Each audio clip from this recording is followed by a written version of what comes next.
Singapore's Gardens by the Bay is unlike any other garden in the world. Engineers have to build 2 mega glasshouses and control the weather within, while shielding against heat radiation and tropical monsoons. If the system fails, that would be a disaster. They have to source plants from as far afield as Mexico. Even build unique supertrees that meld concrete and steel with lush greenery. If engineers succeed, they will create the 21st century's New York City Central Park and raise the bar for future green spaces.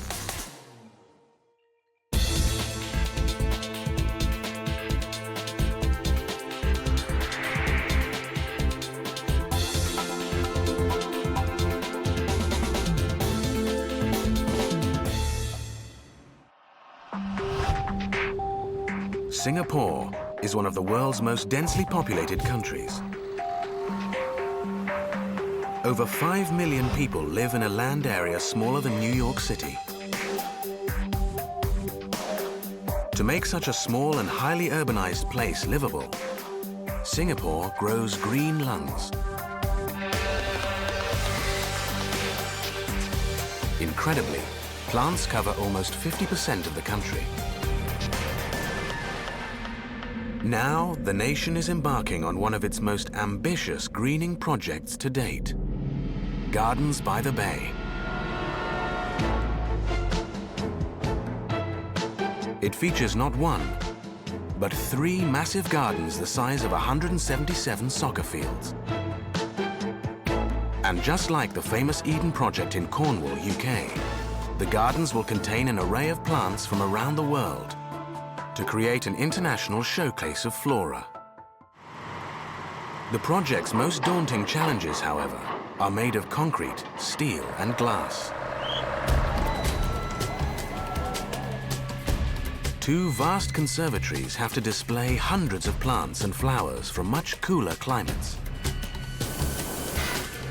But how do you chill giant glasshouses in one of the hottest regions in the world? Or design them to shield against Singapore's tropical monsoons?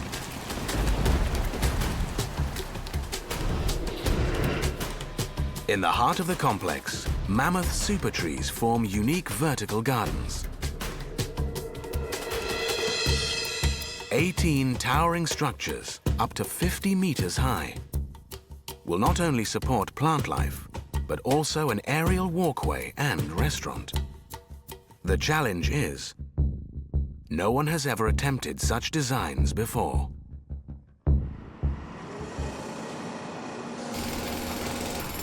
The team behind Gardens by the Bay are only too aware that they face an uphill battle, and the stakes are high. The Singapore government is paying $800 million to make the project a reality. That is the promenade, that's a promenade, and that is a marathon trail. Ma Bao Tan, the former Minister of National Development, has been a driving force behind the gardens. This particular garden is one of those things that we hope, can cement our status as a model sustainable city of the future. Engineers plan to build Gardens by the Bay on close to 11 million square feet of prime real estate, here on Marina Bay. The freshwater reservoir is also a multi-billion-dollar entertainment hub, featuring the world's largest Ferris wheel, a state-of-the-art dam, and the Marina Bay Sands Resort. Gardens by the Bay will be another jewel in the crown. This is the aerial walkway. And then in the centerpiece... Landscape architect Andrew Grant is in charge of master planning the southern part of the project. His speciality? Creating futuristic and sustainable buildings and environments. Over the last 20 years, Grant has spearheaded some innovative spaces in the UK for clients like Rolls-Royce and the British government. Gardens by the Bay will be his biggest project yet. We spend a lot of time just thinking what's the core idea that's going to hold this whole thing together. We thought, you know, the orchid is a really interesting sort of starting point because it's the national flower of Singapore. It's the most cosmopolitan plant species, and there's over 25,000 species of orchids around the world. And it seemed to me that Singapore was all about that, so let's get this sort of melting pot of things, different things going on. And so we started to think about how we could structure the garden around the idea of an orchid. The paths were informed by the stem system, the gardens were the flowers, and it suddenly all starts to make sense.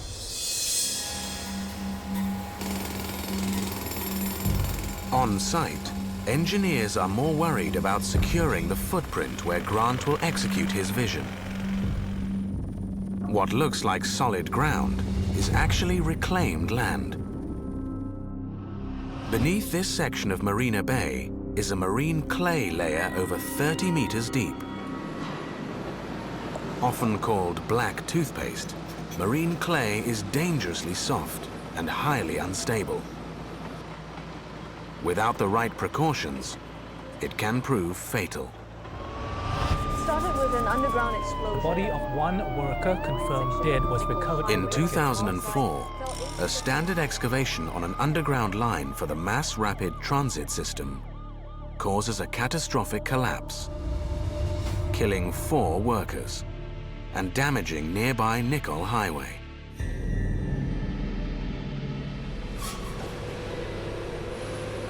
The danger of marine clay is felt most in the southern part of the gardens. Marine clay could destabilize the buildings and cause severe damage.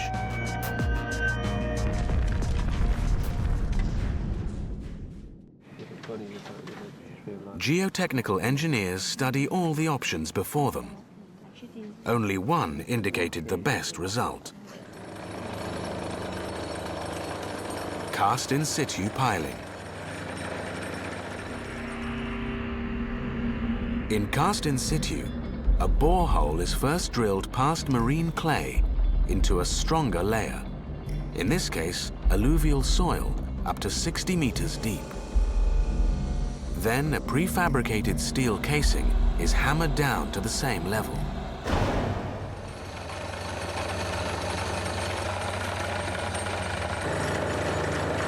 After a steel-reinforced cage is lowered into the casing,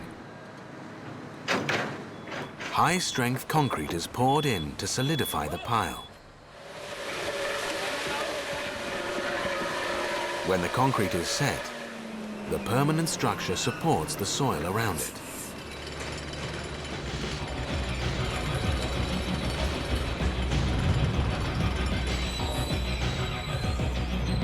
By constructing over 1,000 cast-in-situ piles, engineers can overcome marine clay and secure the foundation.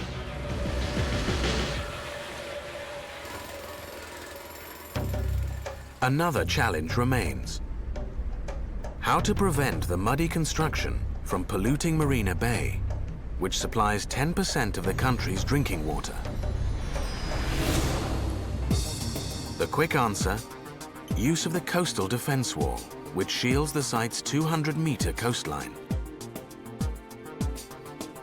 Made of cast-in-situ concrete, the wall prevents soil or construction material from discharging into the bay and polluting it. To ensure the wall is impenetrable to even muddy water, it's covered with a silt fence. The fence is made of a white polyfelt material that is woven tightly enough to filter out soil particles in water. To top it off, engineers order a 24-hour watch on the wall for any movements or leakages. There are no straightforward solutions at Gardens by the Bay.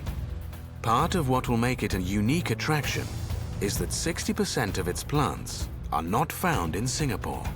Many of them come from drier and cooler regions around the world, like Australia and Europe. To house them, engineers will have to build 2 massive conservatories. But how can they create and control the low temperatures needed inside on an island just north of the equator. And how do you protect what are essentially fragile glass houses?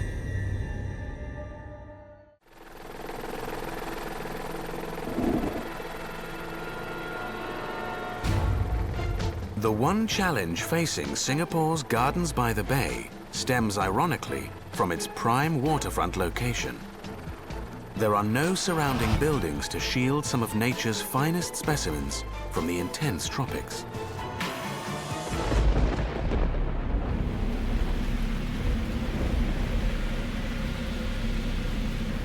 Monsoon rain is just one threat facing the garden's largest structures. Glass-covered conservatories. When it's not pouring, Singapore's sweltering tropical sun will bake them, killing the expensive plants inside. To avoid the nightmare scenarios, engineers work feverishly to devise unique solutions.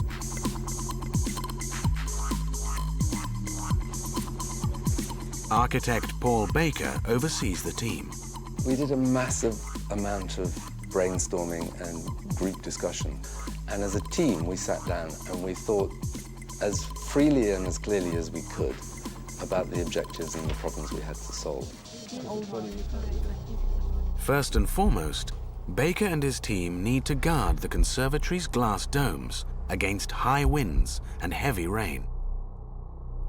The answer mimics the human body's natural defenses. An intricate system of 28 steel ribs, called arches, will reinforce the exterior of the conservatories. Like the human ribcage that protects our vital organs, the arches keep the glass domes safe by absorbing and deflecting strong winds. Another layer of ribs strengthen the glass domes themselves.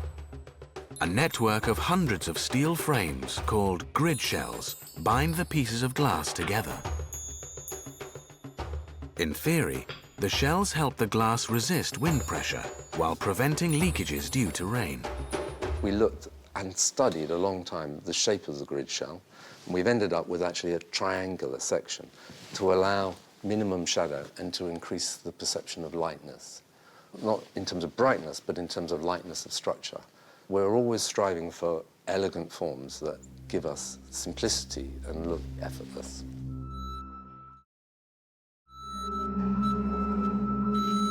The solution sounds like a winner, but the question on everyone's mind is, will it actually work? The only way to be sure is to put the design through some serious punishment. Over the next 48 hours, engineers will place a mock-up of the conservatory facade in this large pressurized chamber and then pummel it with the elements.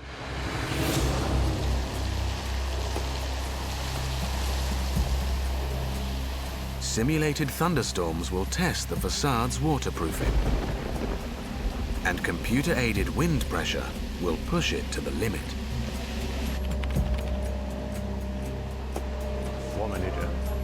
Harold Pates is the 43-year veteran engineer in charge. If the system fails, that would be a disaster. But we are definitely sure it will not fail. We are very confident in our design work so far. During the pressure test, Harold constantly monitors the facade as air around the chamber reaches levels of over 200 kilograms of force per square meter.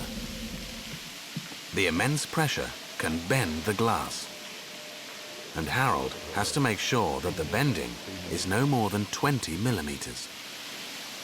When you see here, there will be anything happen on the pressure itself, it will be stopping. Then we know there is some problem, something has happened.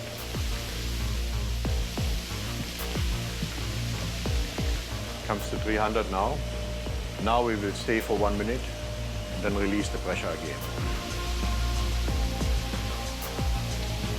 As the pressure increases, so does Harold's blood pressure. The readings have to be precise, or the whole plan could fall apart. We have an emergency stop. We will immediately release the pressure totally, and then we will check on the mock-up itself what may happen.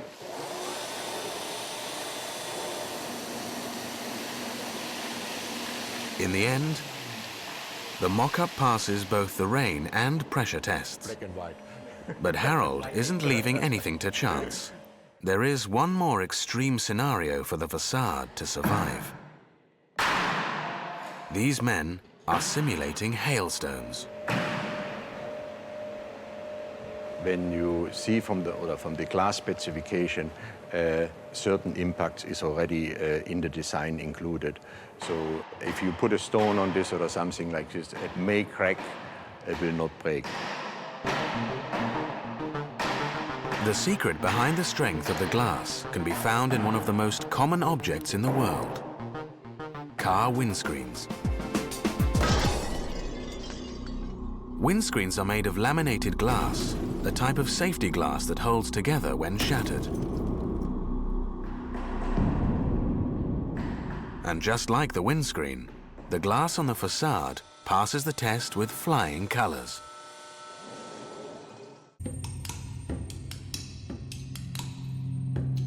With the experiment a success, engineers can now contemplate the construction of the conservatories.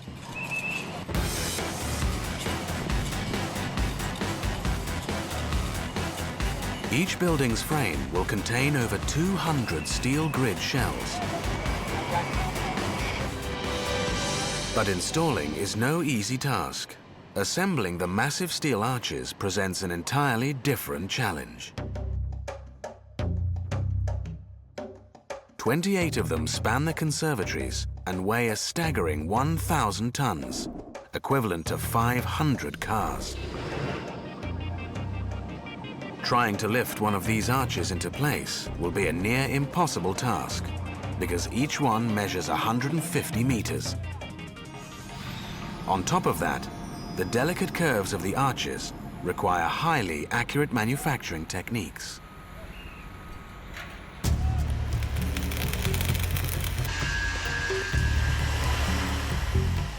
To find the solutions, engineers hire the Yongnam Steelworks, one of Singapore's largest steel prefabrication facilities.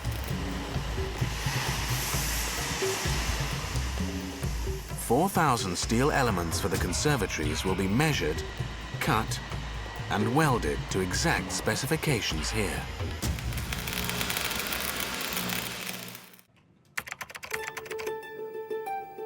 Yongnam uses advanced 3D modeling programs to create a detailed map of each bend and twist in an arch. Then the diagrams with step-by-step instructions are printed for the supervisors and welders on site, allowing them to pinpoint exactly how to put the complicated pieces together. Engineers also come up with an ingeniously practical solution to install the 150-meter-long arches. Split each one into 8 smaller segments. The segments are then easier to transport and take up less space on site. As each piece is finished, it's trucked carefully to its destination with a police escort. Once on site, the arch is hoisted up and prepared for its final installation. The mission today is to bolt the longest of the arches into place.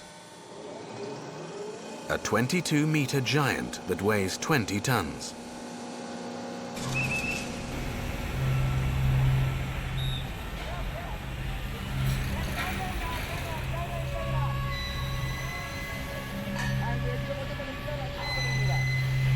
For the men, lifting it is a nerve-wracking affair.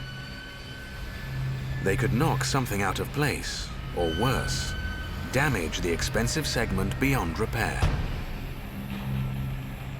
The key part of the process is to balance the arch onto temporary steel struts. They will support the arch so that workers can bolt it into place. Joining the arch to the next one has to be accurate to the millimeter. It's like gluing a model together, but on a mega scale.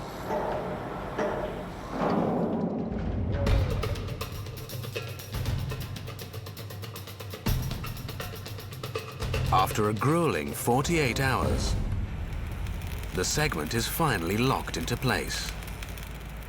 But engineers still can't breathe easy. In order to complete the rest of the arches quickly and safely, they realize that they have to assemble a lot more support scaffolding than is typically used. And that is a problem. Gunasekaran is the construction manager. You can see the size of the dome and everything, but we cannot simply build the dome on only itself by building so much scaffolding, starting from the base to go and support the things. So it will be a very big challenge. A huge amount of scaffolding is not only impractical, but also creates a cramped and unsafe working environment. To make matters worse, the tight timeline means that engineers have to build the conservatory's arches, grid shells, and groundworks all at the same time. This will inadvertently lead to massive congestion above and below ground. Engineers search for solutions. In the end, only one fits the bill: crash decks. They are essentially interconnected giant towers of steel columns and beams that form spacious working platforms above, while creating sufficient room below to allow other construction to continue without congestion. The crash decks erected at Gardens by the Bay will be one of the world's largest. Gunasekaran can't be happier with the decision. The name came, it is going to prevent the things which is going to crash down. It's a supporting element. In fact, it is a big safety platform. The plan is to simultaneously construct crash decks while installing the conservatory's arches and grid shells. At the crash decks, engineers use a team of cranes able to lift 300 tons to hoist the beams and columns into position. The most amazing part of the process is that no welding at all is used to join the sections. They are bolted together securely by hand. Installing platforms this high above the ground is extremely dangerous. So good safety procedures can be the difference between life and death.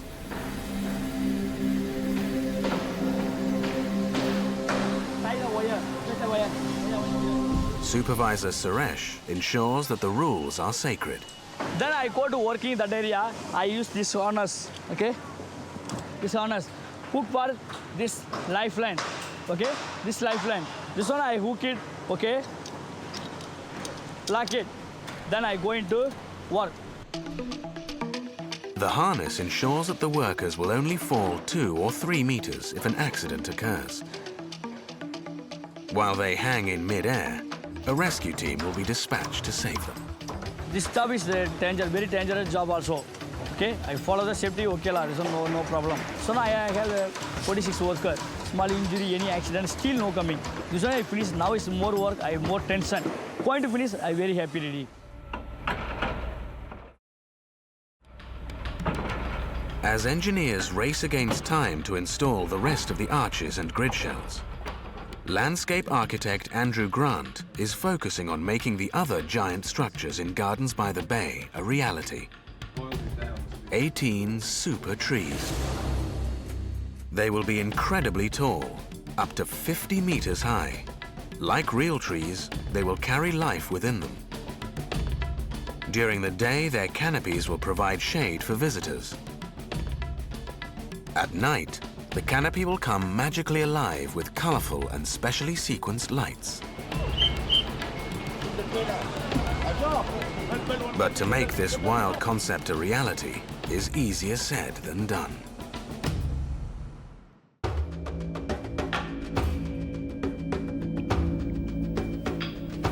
When landscape architect Andrew Grant first proposed the Supertrees, it was born from a desire to create large vertical gardens to display tropical plants. It will be like having an ancient rainforest in Gardens by the Bay.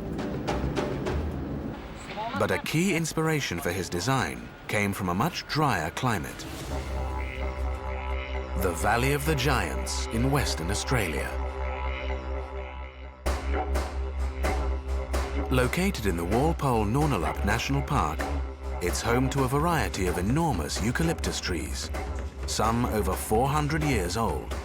You go through this sort of typical sort of eucalyptus sort of forest, which is about 15, 20 metre high trees, and you come to this sort of little core of just the most amazing forest where the trees are 60, 70 metres high. And you can get it into the canopy in this aerial walkway, which is 40 metres up in the air, and it's just such a spectacular experience. So they thought, you know, how can we do something like that at the heart of this project? Grant's vision is to recreate the ancient eucalyptus trees in the gardens.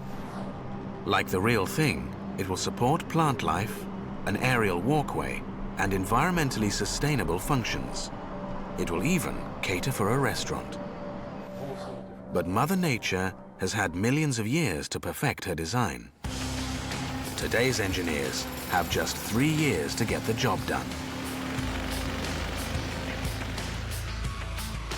The key concern for engineers is finding an ultra-fast and strong building solution for the trunks of the 18 super trees. Concrete will make a sturdy core material, but the conventional cast in situ method is prone to constant weather delays. In the end, they take their cue from Singapore's government-constructed housing works. Over 80% of the country's citizens live in these residential flats. To meet the high demand over the years, the government relied on precast concrete construction.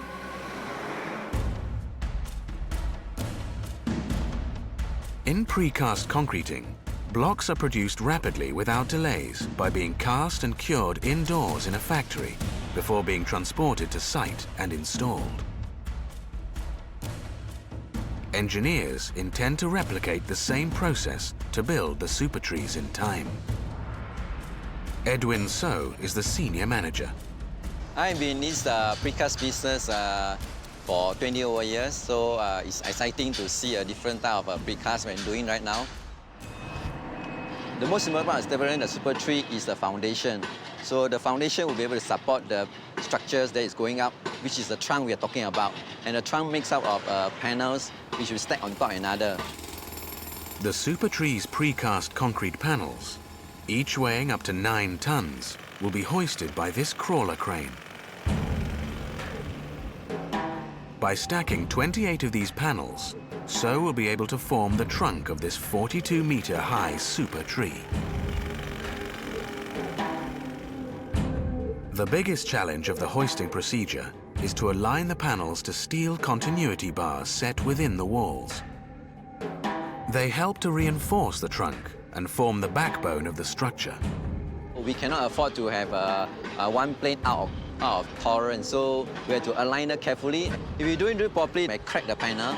And once this panel is cracked, we can actually use them because the structural integrity will be adversely affected. To hoist a single panel to the top of the trunk and install it will be a 2-hour mission. Suspended like a pendulum 40 meters in the air, the 9-ton concrete panel is tricky to control. Even though we have gone through this lifting a few times, so whenever I see the lifting, I still get nervous. So the wind will have some effect on the panel when doing installation by swaying it here left to right. So our man has to be careful. Now slowly the rope down, so be careful then. It's a delicate process aligning the panel to the continuity bars. Left. Slowly boom left. Like putting a thread through the eye of a needle.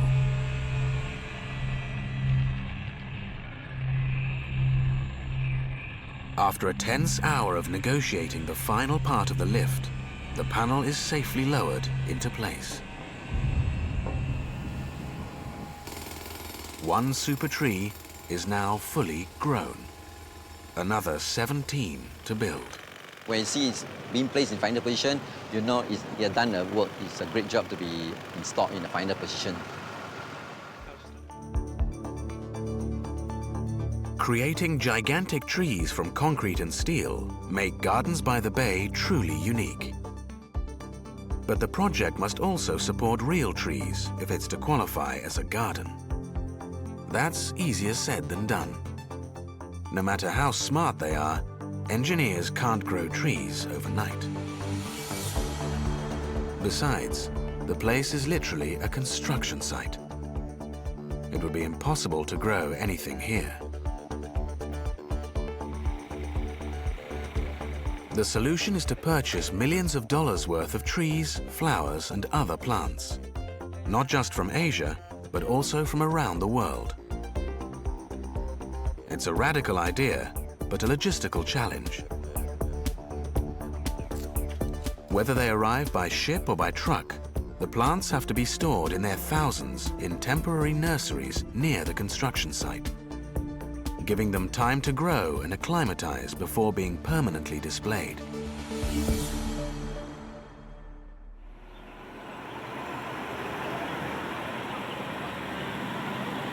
Among the mega plants transported to Gardens by the Bay are 4 500-year-old olive trees from Spain. Transporting at night allows the wide loads plenty of room on the streets, although sometimes it's still a tight fit.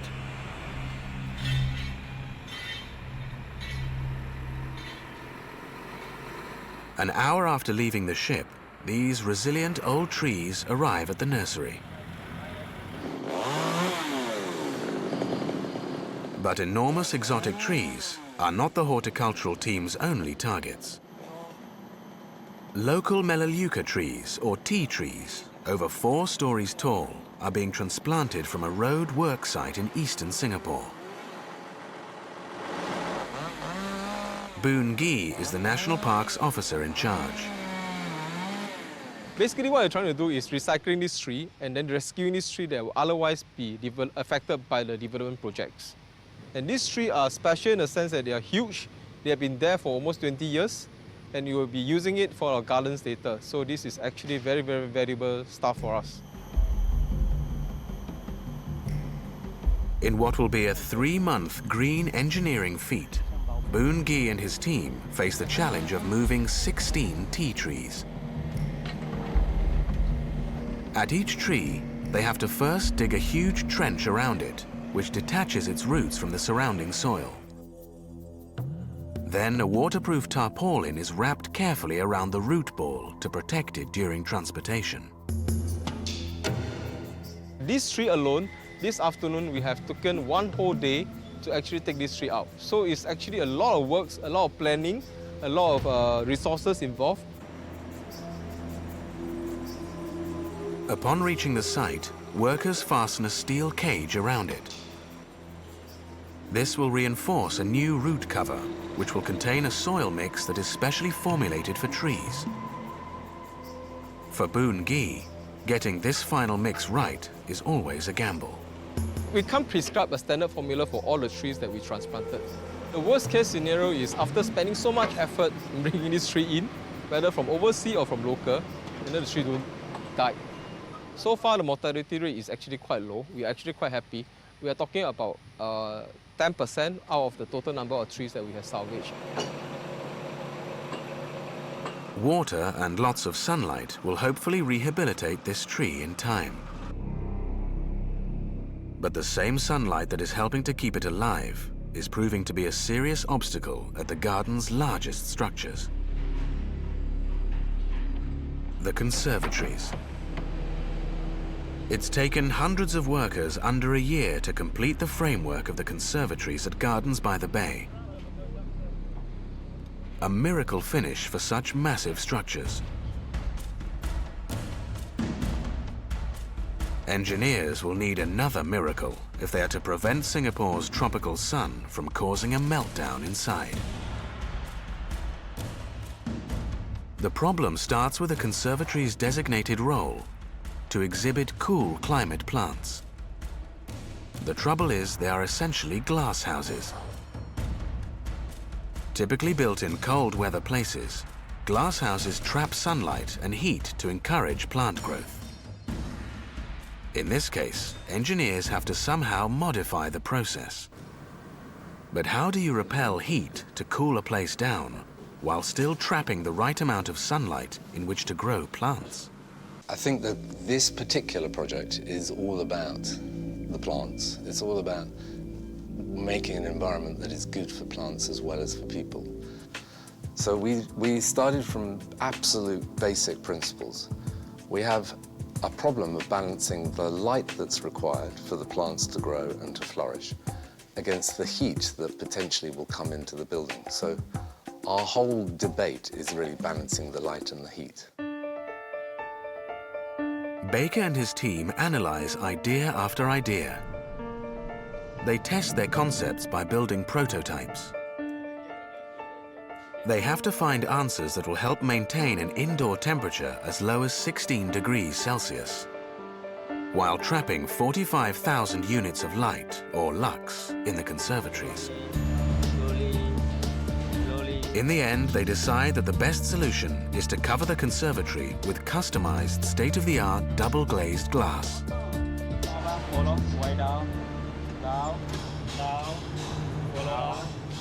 Engineers manufacture some 3,000 pieces of glass, each one weighing up to 350 kilograms, to fill one conservatory. Slowly up. Every piece is shipped from China and comes with a hefty price tag. No one wants to drop the expensive hardware.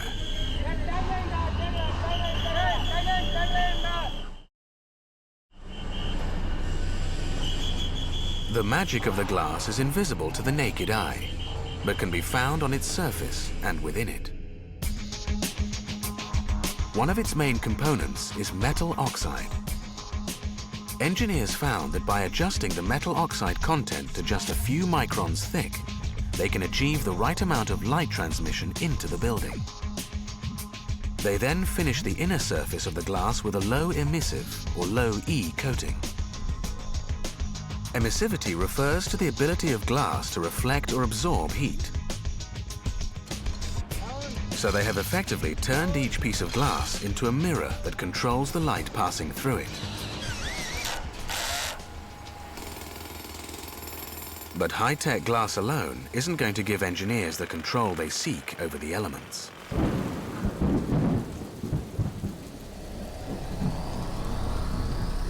Singapore has got a constantly changing climate, so to have a static envelope would not be logical. The logic that we pursued, and the most sustainable story, is to allow an envelope that is constantly changing. So what can engineers add to the conservatory that will give it the power to respond to climate changes?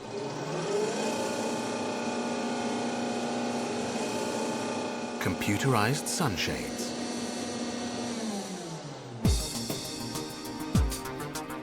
Located above the glass, they work like the sails of a boat. As the sun passes over the conservatory, particularly at noon when it feels hottest, temperature-sensitive cells beneath the glass trigger it to roll out. On a cloudy or rainy day, the shades will sense the change and automatically retract, maintaining cool temperatures in the conservatory 24/7. Even though engineers have armed the conservatories with advanced glass and shading technology, their mission to cool them still isn't complete. The buildings will need mega chillers in order to take temperatures down to as low as 16 degrees Celsius.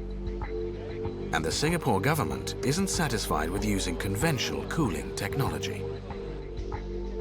They want an energy-efficient solution to set a new benchmark in sustainability. Right from the start, our brief to the engineers was, the energy consumption in this place cannot be more than what an ordinary office building would hold. A simple problem has quickly become an ambitious target that engineers have no choice but to meet.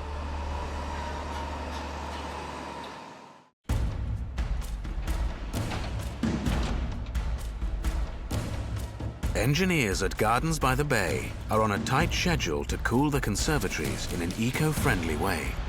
There is no one simple story. It's incredibly complex. We've done conservatories elsewhere in the world. Here, to do it sustainably was the biggest challenge. The team quickly reassessed their problem. Outside temperatures in Singapore often soar above 30 degrees Celsius. The air conditioning in the conservatories must somehow reduce temperatures inside to as low as 16 degrees Celsius. On top of that, they also have to ensure they don't use more power than a standard office block. It's an unconventional order. That's been a key part of the story, as you would hope in a building. Climate engineer Patrick Bellew has an unconventional idea. You know, what you're looking at when you have a climate like Singapore is how do you make buildings more energy efficient? And what you have here is lots of heat. How do you make heat? How do you turn heat into cooling? The solution, the liquid desiccant cooling system. Essentially a dehumidifying system, it contains a concentrated solution of lithium bromide dissolved in water. This is sprayed into hot and humid air drawn in from outside to absorb its moisture. The dry air then passes over a cooling coil before being pumped to the conservatories as chilled air. When you buy an electronic gadget in a shop or a handbag or a pair of shoes, you always find a little sachet of desiccant in the bottom. That's a solid desiccant. That is a material that absorbs moisture, and that takes the moisture out of the air and reduces it from 90% humidity to 30% humidity. We can then cool it down using a lot less energy. That solves the cooling problem, but engineers want to make it even more energy efficient. They discover that the answer lies within what Singapore already has in abundance: trees. The country's National Parks Board is responsible for 3 million of them. They generate thousands of tons of garden pruning a month.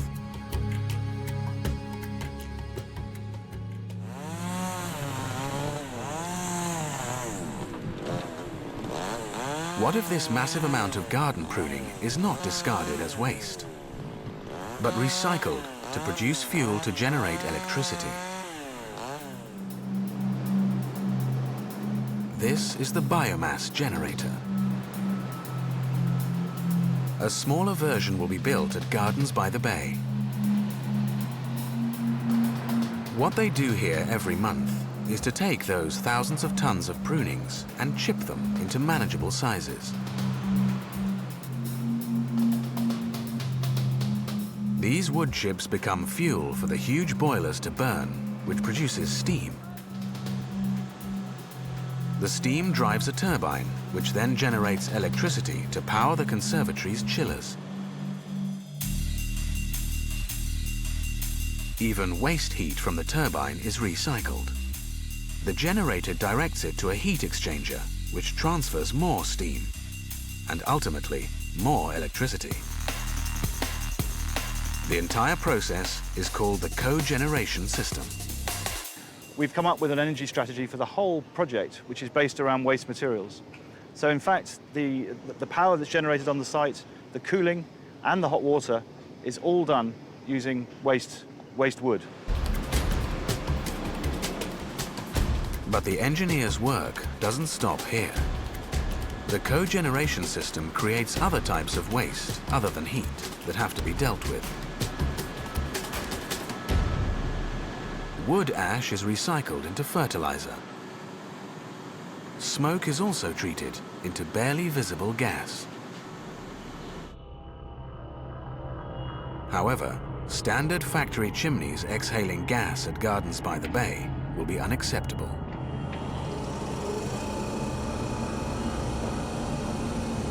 Only one structure on site can properly disguise a chimney: a supertree. Engineers have chosen this 37-meter behemoth to contain a chimney stack made of carbon steel.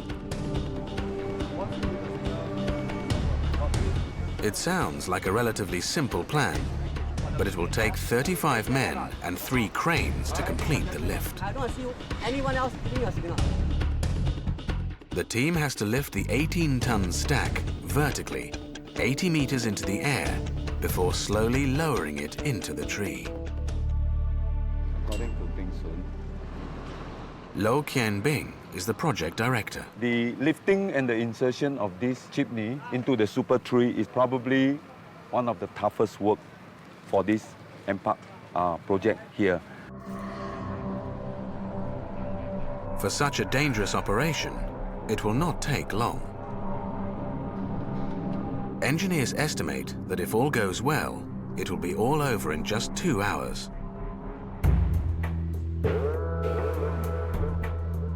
During the procedure, changes in wind speed are constantly monitored. Even a small puff of wind requires swift action by the ground crew.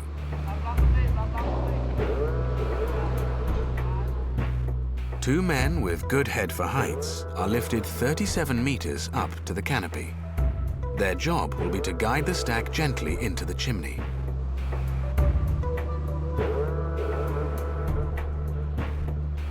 The men keep a careful watch, as do the ground crew below. There are just millimeters of room around the opening. In just under 2 hours, one tastefully hidden chimney stack is now in its final position. With the last hurdle out of the way, engineers concentrate on putting the finishing touches to the Supertrees. Plants that have sat in the nursery for months find their final resting place attached to the trunks of the Supertrees. And workers hanging 13 stories in the air give the conservatories a thorough cleaning.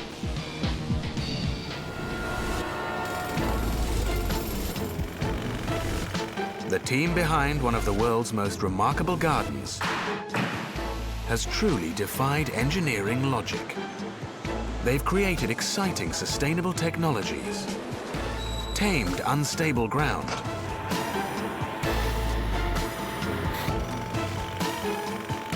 and are well on their way to building a unique mega structure. Ladies and gentlemen, let us welcome our guest of honor, Mr. Ma Baotan. The man who helped kickstart the project is only too pleased to give his thanks and lend a hand with the last piece of glass at the conservatories. It really is something which I think everybody is responsible for. I mean, from the time we mooted the idea, bringing the various planners together, the various experts together, and then now to see it really beginning to take shape, I think is tremendously satisfying. Those involved can't quite believe that it's almost all over. This is a really exciting stage. I mean, for me to come and see, the site, from drawings where you've done 3D fly-through computer models, and then suddenly come and see that. We always are looking for new things to do, but this is as good as it gets in many ways. The buzz, the thrill you get looking down on this amazing creation, and to have been a part of it, it's just been a real honour, and it's been great fun as well.